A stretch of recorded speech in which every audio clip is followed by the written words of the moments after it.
കോഴിക്കോട് പശുക്കടവിലെ വീട്ടമ്മയുടെ മരണം ഷോക്കേറ്റ് എന്ന പ്രാഥമിക പോസ്റ്റ്മോർട്ടം റിപ്പോർട്ട്. വനമേഖലയോട് ചേർന്ന തോട്ടത്തിൽ സ്ഥാപിച്ച വൈദ്യുത കിണിയിൽ നിന്നാണ് ഷോക്കേറ്റതെന്നാണ് സൂചനയുള്ളത്. മരിച്ച ബോബിയുടെ കയ്യിൽ പൊള്ളലേറ്റ പാടുകളുണ്ട്. ഇന്നലെ ഉച്ചയോടെ കാണാതായ ബോബിയെ മരിച്ച നിലയിൽ കണ്ടെത്തിയത് കോങ്ങോട് മലയിലാണ്.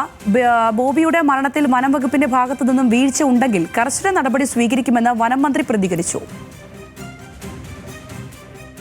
ഇങ്ങനെ പലതരത്തിൽ ആളുകൾ മരിക്കുന്നത് ഇടയാകുന്നത് വളരെ ആശങ്ക ഉണ്ടാക്കുന്ന ഒന്ന് തന്നെയാണ്, ആശങ്ക ജനിപ്പിക്കുന്ന ഒന്നാണ്. അപ്പോൾ സമഗ്രമായ പരിശോധനയും ത്വരിതഗതിയിലുള്ള നടപടികളുമാണ് ആവശ്യമായി വന്നിട്ടുള്ളത്. വനം വകുപ്പിൻ്റെ ഭാഗത്ത് വീഴ്ചയുണ്ടായി എന്ന് കണ്ടെത്തിയാൽ തീർച്ചയായും കർശനമായ നടപടികൾ സ്വീകരിക്കുകയും വനം വകുപ്പ് ചെയ്യേണ്ട മറ്റു കാര്യങ്ങൾ കാലതാമസമില്ലാതെ ചെയ്യാനും നിർദ്ദേശം കൊടുത്തിട്ടുണ്ട്. അതേസമയം വൈദ്യുത കെണി മൂലമാണ് മരണമെന്ന് തള്ളാതെ പഞ്ചായത്ത് അധികൃതർ. രതീഷ് വാസുദേവനുണ്ട് കൂടുതൽ വിശദാംശങ്ങളുമായി. രതീഷ്, ഇത് ഷോക്കേറ്റുള്ള മരണമെന്നുള്ള പ്രാഥമിക നിഗമനം വരുന്നു. പ്രാഥമിക പോസ്റ്റ്മോർട്ടം റിപ്പോർട്ടിൽ അക്കാര്യങ്ങൾ സൂചിപ്പിച്ചിട്ടുണ്ട്. പക്ഷേ സംസ്ഥാനത്ത് പലവിധ മരണങ്ങൾ ഈ രീതിയിൽ ഉണ്ടായിട്ടുണ്ട്. ഷോക്കേറ്റുള്ള മരണങ്ങൾ, ഇതിലൊരു വ്യവസ്ഥ വരേണ്ടത് ആവശ്യമാണ്. ഇത് കാരണം കഴിഞ്ഞ ഒരു മാസത്തിനുള്ളിൽ തന്നെ വിവിധ രീതിയിൽ ഇത്തരത്തിൽ ജില്ലകളിൽ നിന്നുള്ള മരണങ്ങൾ അനവധിയായിട്ടുണ്ടായിട്ടുണ്ട്. ഈ സംഭവത്തിൽ എന്താണ് ഉണ്ടായിരിക്കുന്നത്? വനം മന്ത്രിയുടെ വാക്കുകളെ ഏത് രീതിയിൽ മനസ്സിലാക്കണം?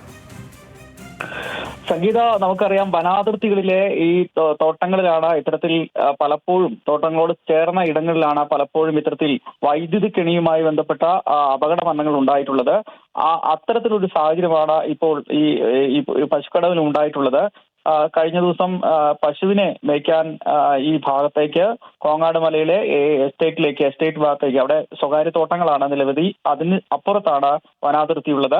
എന്തായാലും ഇവിടേക്ക് പശുവിനെ മേയ്ക്കാൻ വന്ന ഈ ബോബി മരണപ്പെട്ട നിലയിൽ കാണുകയായിരുന്നു. പിന്നെ തിരച്ചിലിനൊടുവിൽ വൈകിട്ട് വീട്ടിലെത്താതിനെ തുടർന്ന് നാട്ടുകാരും മറ്റും പോലീസും ഫയർഫോഴ്സും ഒക്കെ സമഗ്രമായ തെരച്ചിൽ നടത്തിയതിനു ശേഷം 1 മണിയോടെയാണ് ഈ കൊക്കോ തോട്ടത്തിൽ, നിലവിൽ ഈ മൃതശരീരം കണ്ടെത്തിയ കൊക്കോ തോട്ടത്തിൽ കണ്ടത്.